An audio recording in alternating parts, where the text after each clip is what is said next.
bab-bab yang di pekan ini itu bab-bab yang menyenangkan hati saya dan insya Allah juga menyenangkan hati saudara semua. Kalau sudah bicara tentang keyakinan, tentang iman kepada Allah, tentang bagaimana kita kemudian meraih kun fayakun Allah, ini subhanallah, subhanallah, selalu subhanallah. Sebelum kita bicara pembahasan tentang yakin ya dan ngamalin, mari lanjutkan dulu bacaan khataman Quran kita. Sekarang masuk ayat 20, 21 surah An-Nisa. A'udzu billahi minasy syaithanir rajim. Wa in aradtum istibdala zawjin makana zawj wa ataytum ihdahunna qintaran fala ta'khudhu minhu syai'a ata'khudhunahu buhtanan wa ithman mubina wa kaifa ta'khudhunahu wa qad afdha ba'dukum ila ba'din wa akhadna minkum mitsaqan ghalidha. Shadaqallahul azim. Alhamdulillah. Pernah nggak saudara mendengar kalimat seperti ini? Saya lagi disempitin rizkinya. Atau rizki saya Ustadznya panjang lagi A-nya. Lagi sempit benar. Gelap. Oke. Atau belum cukup Ustaz duitnya. Belum cukup Ustaz duitnya. Misalnya ketika ditanya orang, ente udah haji? Ada lagi jawaban, duit dari mana nih? Anak ente tahun ini kuliah? Enggak lah. Sampai SMA aja udah bagus dia.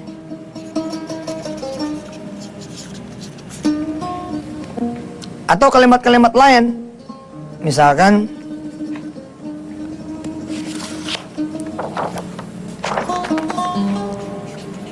kalau besok nggak dibayar kontrakan saya ini,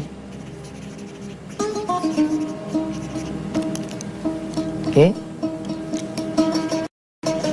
saya diusir Ustadz. Kemana lagi saya tinggal?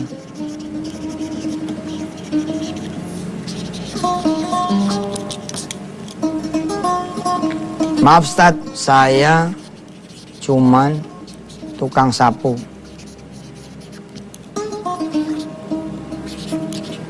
Nggak pantas lah saya bermimpi muluk-muluk. Buat saya saat ini udah bisa makan dan memberi makan anak istri saya saja udah alhamdulillah. Yang ini nih contohnya lebih susah dibantah nih. Secara kalimat dia bener tuh. Ada rasa syukur, ada rasa nerima. Tapi saya menangkap keperihan batin itu. Keperihan batinnya tuh perih itu, hati itu terasa gitu. Adalah lebih baik makan singkong gitu daripada kemudian mimpi makan roti. Apa boleh buat gitu. Teman-teman kita ada yang kemudian harus menerima kenyataan, menghadapi kenyataan, kemudian menjalani juga kenyataan itu. Seperti itu. Kalau besok nggak dibayar kontrakan saya ini, saya diusir Ustadz, kemana lagi saya tinggal? Sebenarnya dari mulai atas nih sampai bawah. Atau kalau yang judulnya penyakit misalkan, umur saya Ustadz kelihatannya tinggal nunggu waktu. Subhanallah pemirsa, saya perlu ngasih tahu kepada saudara-saudara semua. Semua juga nunggu waktu. Emangnya yang mati itu harus selalu yang sakit? Apa nggak boleh yang mati itu yang sehat? Harus selalu pasien kah? Emangnya dokter nggak boleh dia meninggal dunia duluan daripada pasien? Atau yang punya rumah sakit sekalian meninggal? Atau bahkan subhanallah, almarhumah kita punya menteri kesehatan, Allah yarhamuha, Allah merahmati beliau. Menteri kesehatan loh, subhanallah. Ini pelajaran, bahkan dia pun meninggalkan pelajaran berharga buat kita kan. Bagaimana ketabahan beliau menghadapi kanker dan seterusnya. Mengantarkan beliau menjadi hamba Allah yang bersyukur. Lalu memberitahu kepada teman-teman yang punya penyakit kanker supaya lebih tegar, lebih bersabar, dan lebih memilih melihat anugerah Allah yang lain. Risi, lihat. Umur saya kelihatannya tinggal nunggu waktu. Emang juga semua nunggu waktu gitu. Kita lihat coba dari sini. Ini nih, kalau saya lihat ya, ada yang lebih parahnya lagi. Kalau dugaan ini benar, ada yang lebih parah lagi. Apa yang lebih parahnya? Dari awal kita kalau punya pikiran-pikiran kayak begini, barangkali kita tidak meyakini adanya Allah Subhanahu wa Ta'ala. Sebelum berakhir segmen 1 ini, saya kasih tahu soal ini misalkan. Kalau besok nggak dibayar kontrakan saya ini, saya diusir Ustadz. Kemana lagi saya tinggal? Ini cacat nih secara tauhid kalimat ini.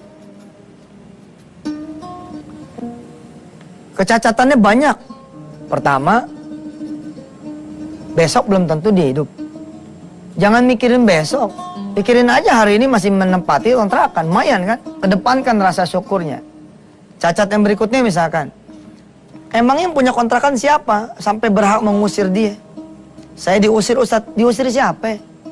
Kalau yang kita yakini yang punya kontrakan adalah Allah Subhanahu wa Ta'ala, kita jadi tidak ada urusan dengan manusia. Kemana lagi saya tinggal? Selama ini emang Allah menempatkan di mana? Apakah Allah yang sudah menempatkan 1 tahun penuh di kontrakan tidak sanggup memperpanjang atau memberikan kontrakan yang lebih baik lagi? Ini dia. Nih. Lebih tingginya lagi nih urusan ini saya bilang tadi. Kanan, kiri, atas, bawah nih. Dari mulai atas sampai ini adalah jangan-jangan pertanyaan kita adalah kita tidak tahu Allah dan tidak yakin kepada Dia. Silakan. Pemirsa tidak sendirian. Banyak orang di dunia ini yang juga kehilangan keyakinannya, keyakinan motivasinya, kehilangan semangatnya, kehilangan harapannya. Kepada mereka lah kita datang, membesarkan, memberi spirit, berbagi motivasi, menguatkan. Tidak harus selalu dengan uang. Hari ini aja nih, saya lagi didonder sama seorang hamba Allah yang seperti ini riwayatnya. Kalau dia tidak ada duit 2 juta, dia diusir. Saya lagi datang juga salonnya gitu, lagi datang ngaconya jadi ustadz. Saya bilang, bagus. Coba sekali-sekali rasain bagaimana rasanya gitu jadi orang diusir. Alhamdulillah, maki-maki dah tuh. Ustadz sedekah, ngomong doang sedekah. Padahal, tanpa dia sadari, saya lagi bersedekah tuh. Bersedekah dialog, bersedekah ilmu. Saya kasih tahu kepada pemirsa semua ya, tidak ada yang bisa berpura-pura susah sampai betul-betul Allah menghadirkan kesusahan itu. Mana bisa saudara kemudian tiba-tiba pura-pura bawa buntelan, betul nggak? Bawa kemudian baju, bawa kemudian ransel, lalu bilang sama Allah, ya Allah saya lagi diusir. Malaikat laporan tuh, ini orang gila nih. Orang lagi dikasih rumah, kok pura-pura. Apa kata dia? Ini cuman latihan aja, kalau nanti pada saat susah beneran, saya sudah pengalaman gitu. Nggak ada bos, asli air mata saudara, ketakutan saudara itu tidak akan sama. Dibandingkan dengan orang tiba-tiba ngangkat kaki begitu di atas meja. Lo mau bayar nggak? Mau bayar nggak? Awas lo ya, urusan lu udah jadi urusan polisi. Macem-macem lo. Udah dikasih atil minta amplak. Gue masih ada usus tuh, mau nggak lo? Dalam keadaan kita didonder begitu, babo-babo. Pada saat itu kalau kita meyakini Allah, wais. Duit kita dibawa lari sama orang. Alias kita punya piutang gitu, yang belum tertagih. Kalau konsentrasi Anda kepada dia, terus, aduh bos, udah mah hilang duit, kita nggak enak makan, nggak enak tidur, kita pikirin terus. Ada seorang hamba Allah di Malaysia sana ketemu dengan saya. Kelihatan sekali sakit dia punya hati, pikiran, rasa. Mengalir ke badan-badan dia. Sakit hati saya Ustaz. Duit awak ditipu sama dia. Berapa ibu ditipu? Banyak loh Ustaz, 4M. Bagaimana lah Ustaz jadi saya? Sakit tak? Ya saya bilang enggak. Ustaz mah. Itu. Sama aja ternyata di Malaysia, di Indonesia, di belahan bumi manapun, kalau tidak punya kemudian pengetahuan tentang Allah Subhanahu wa Ta'ala yang memberi dan menarik, melapangkan dan menyempitkan, sama aja. Saya olah TKP tuh sedikit. Saya olah TKP sedikit. Tahun berapa ibu diambilnya? Udah lama nak. Nah Ustadz, sudah di tahun 2008. Oh ibu 2008 tuh diambil tuh 4 miliar. Banyak juga ya, saya bilang gitu. Ya itu kalau dikurskan ke rupiah Ustaz. Baik, Allah itu Bu, kalau memberikan takdir kepada kita, Allah sudah memilihkan takdir yang paling ringan. Apa kata dia? Oh Ustaz, saya nggak sanggup lah. Saya diambil 4 miliar ini, saya sudah tak sanggup, dia bilang. Bagaimana lagi Ustaz bisa cakap, kalau saya ini bakalan ada yang lebih besar lagi. Bukan ada yang lebih besar, Allah sudah hapus yang lebih besar itu. Tinggal ini aja nih. Yang kedua saya bilang, ada peristiwa apa Bu di tahun 2008? Ya itu, peristiwa itu. Aduh Ma, yang diingat sama si ibu ini hanya hari yang kelam. Dimana hari itu dia memberi uang kepada dia punya partner, kemudian hangus. Kita lihat saudara, saya bertanya kepada beliau, apa iya Allah hanya memberi kesusahan sama ibu? Ya enggak sih. Hari itu cucu pertama saya lahir, saya bilang. Bagaimana kalau saya jadi Tuhan, saya bilang sama ibu, ada 2 pilihan, 4 miliar atau cucu ibu nggak usah lahir, sekalian sama anaknya, mantunya. Oh iya Ustaz. Saya mulai paham nih arahnya kemana. Jangan paham dulu, saya terusin dulu, saya bilang. Ada apa lagi? Saya nggak mau dia paham dulu, pokoknya saya terusin dulu. Ini ada apa nih 2008? Ada apa 2008? Suami saya pulang dari rumah sakit Ustaz. Ada lagi tuh. Suami pulang dari rumah sakit. Bagaimana kalau 4 miliar ini ditukar? Enggak dihilangin. Tapi 4 miliar itu kemudian ditukar sama nyawanya suami. Bagaimana? Oh betul Ustaz. Apalagi? Ternyata apalaginya itu banyak sekali. Hari itu anaknya diterima kemudian bekerja di perusahaan swasta nasional. Kemudian hari di tahun 2008 itu anaknya yang lain kemudian menikah. Banyak sekali. Akhirnya kemudian apa dia bilang? Iya ya, ngapain juga saya melihat yang hilang? Kenapa nggak saya melihat yang ini? Bagaimana saudara yang punya piutang di luar? Terus Allah kembalikan, berapa sih duit kamu tuh yang hilang? Yang disangkanya aku yang ngambil. Aku kembaliin deh. Kembaliin sama Allah nih. Mama 10 juta, 1 juta, 200 juta. Dipulangin sama Allah. Tapi di luar uang itu diambil oleh Allah. Ayo, piye? Gimana itu? Ini deh. Kita bakal jadi orang bersyukur kalau kita mengenal Allah. Masa sih Allah yang udah menempatkan 1 tahun penuh tidak bisa menempatkan di tahun berikutnya? Kalem aja dulu, diusir juga belum. Tunggu aja dulu sampai diusir. Begitu diusir, SMS lagi dia tuh Yusuf Mansur. Ustadz udah diusir nih, selamat ya. Mudah-mudahan saudara bisa berkenalan dengan Allah. Insya Allah tuh tambah ngamuk lagi tuh. Dasar antepe, nggak ada benernya. Nah, kita jadi marah-marah sama orang yang tadinya nggak punya musuh malah jadi tambah musuh. Loh, kok sama yang punya kontrakan lu nggak marah? Masa sama gue yang lu nggak ngasih, yang gue nggak ngasih pinjaman lu jadi marah? Jadi mesti bingung. Maksudnya kalau emang mau marah, marah sama dia dong. Lu jadi hulek, hijau gede badannya, lu hancurin tuh kontrakannya. Sama kita yang baru 1 hari kita dimintain bantuan, kita yang nggak bayar jadi musuh. Hati-hati saudara. Dan berbahagialah saudara yang sedang dikaruniai kesusahan. Sebab apa? Banyak orang kemudian mengenal Allah lewat kesusahan itu. Subhanallah. Dan saudara yang sudah mengenal Allah, ya, jangan tinggalin. Ketika saudara sudah berada dalam kejayaan, kesenangan, ya, kekayaan, saudara terus tempel Allah.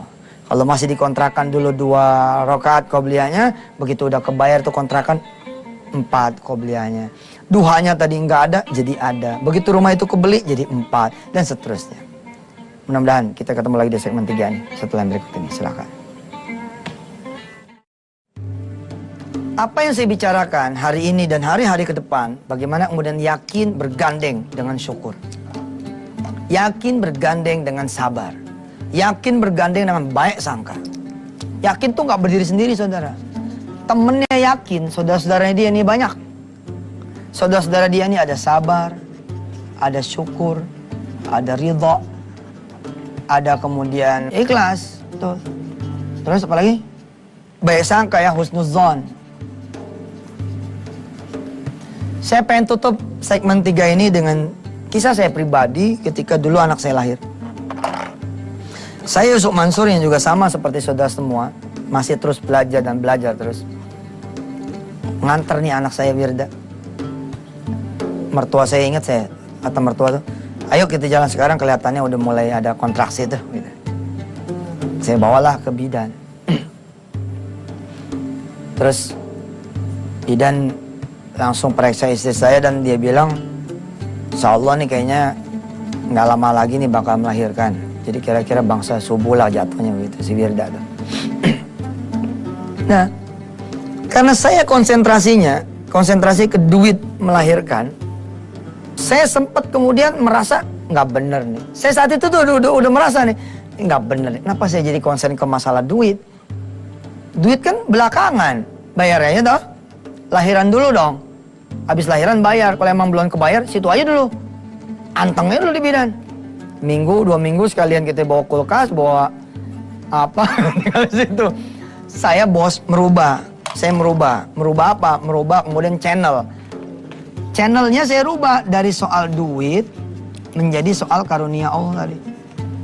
Udah saya liatin istri saya aja, saya liatin anak saya mau lahir aja. Doanya ke situ dulu dipolin. Supaya anak saya lahir selamat, istri saya juga selamat. Kemudian, alhamdulillah, anak saya lahir Wirda. Kemudian, yang saya ingat ya, pagi-pagi, saya ambil jaket, ambil kunci motor, terus saya pamitan sama istri saya. Saya bilang sama istri saya, Dek, belum mama nih belum. Rumah masih belum diplester, masih tanah.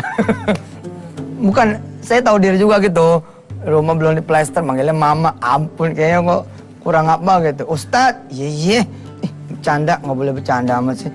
Saya cium tangan sama istri. Saya jadi laki nih sampai sekarang cium tangan sama istri. Karena ngerasa istri itu apa ya? Alhamdulillah atas Allah wasilah rizki saya lah gitu. Nggak boleh terluka gitu. Saya cium tangan nih. Dek, pamit dulu ya. Kemana kak? Mau nyari duit. Saya cium nih bayi saya yang baru aja lahir. Harusnya kan saya bersama-sama dia kan. Harusnya bersama-sama dia. Hari itu, pagi itu saya lebih memilih bersama dia. Andai saya punya duit. Wah pikirannya kayak gitu. Wah ini jadi deluser gitu. Tapi apa boleh buat? Saya harus pergi keluar mencari duit gitu. Saya cium anak saya Wirda tuh saya bilang, Dek, ayah pamit dulu ya. Gitu. Belum tahu nih, belum mutusin manggilnya apaan nih. Apa ayah, apa abang, apa abi, apa papa, belum tahu. Istri saya nanya waktu itu, emang kakak mau nyari duit kemana? Saya bilang, nggak tahu nih dek, mau nyari duit kemana ya.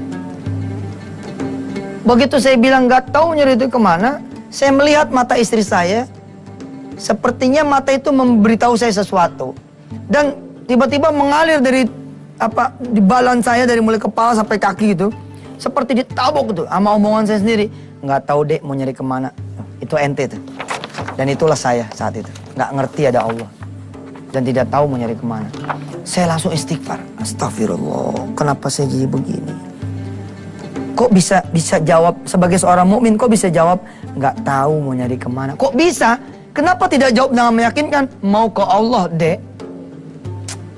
Nah ini yang akan kita sambung besok.